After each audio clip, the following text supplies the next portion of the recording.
Well, here we are back in the Word and working our way through Romans in 2025. Just a great book. It really does a lot of good to my soul to go through it, and I pray that it's having the same effect on you.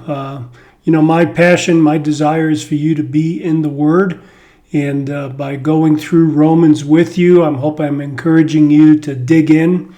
And if you find places where you want to know more, or you disagree with me and want to study it a little closer, I think that's a blessing from God to be able to do that. So welcome back. We are in Romans, the end of chapter 3, 29, 30, and 31 of chapter 3 today is what we'll be looking at. I wanted to remind you that what we're in this section of Romans, Paul is having what's called a diatribe. If you look that up in the dictionary, you'll see it's kind of a rhetorical device, a speaking device, in which the speaker is addressing an imagined objector. So Paul, after 25 years of ministry, has heard all the objections to the gospel, and he is anticipating what those objections might be. Excuse me. And he is addressing those as he goes through this section of Romans. So that's where we find him. Let's switch over to the text so you can look at it and not look at me. So Paul in 29, 30, and 31 says, "Or is God the God of Jews only?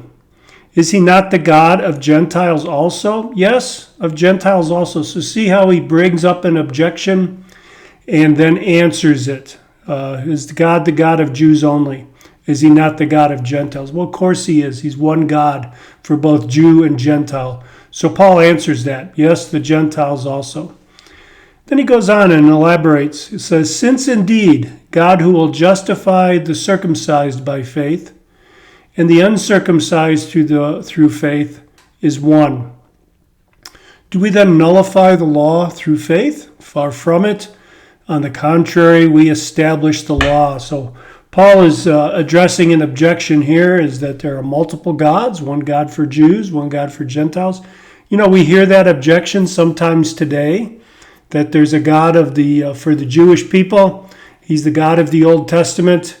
And there's a God for Gentiles. He's Jesus, the God of the New Testament. And that's just wrong. That's what Paul is saying here. This is the wrong concept, that there are two gods or two ways of salvation. No, I think the key is verse 30 here, where he says, "God who will justify the circumcised by faith and the uncircumcised through faith is one." So one God justifies both Jew and Gentile on the same basis, and that basis is faith in Jesus Christ. So the question comes up then, what about all those laws in the Old Testament? Are all those laws now nullified? Are they of no use? Are they of no purpose? Are they somehow even evil? Paul's going to address all these things as we go on.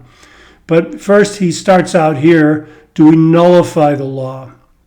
That is, make the law of no account. Is it useless to us as New Testament church age believers? And he says, far from it. On the contrary, Paul says. In fact, we could say just the opposite. He's not nullifying the law. In fact, what he's doing is he is establishing the law. He is demonstrating the need for the law. He is not tossing it out and saying, well, we're not under the law, so we can ignore it. No, he's saying we're not under the law, but the law has a particular purpose, and the law has a particular relevance to our lives that the Jews misunderstood, but us, we understand it maybe even more clear as being Gentiles.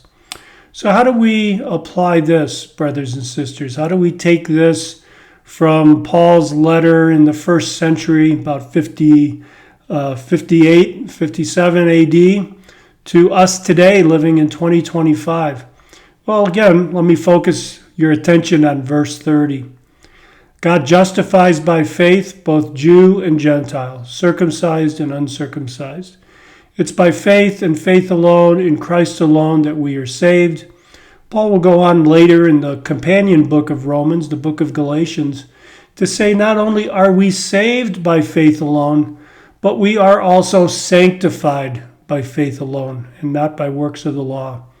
So as we reflect on Romans, as we think about this for the next couple days until Wednesday when our next installment will come out and we look at Romans chapter 4, reflect on the fact that salvation is rooted in Christ. It's a fruit of the faithfulness that we have in Christ, and that faithfulness is from a seed that's the fruit is from a seed that's planted in our souls by God. So our salvation is from first to last, from heaven.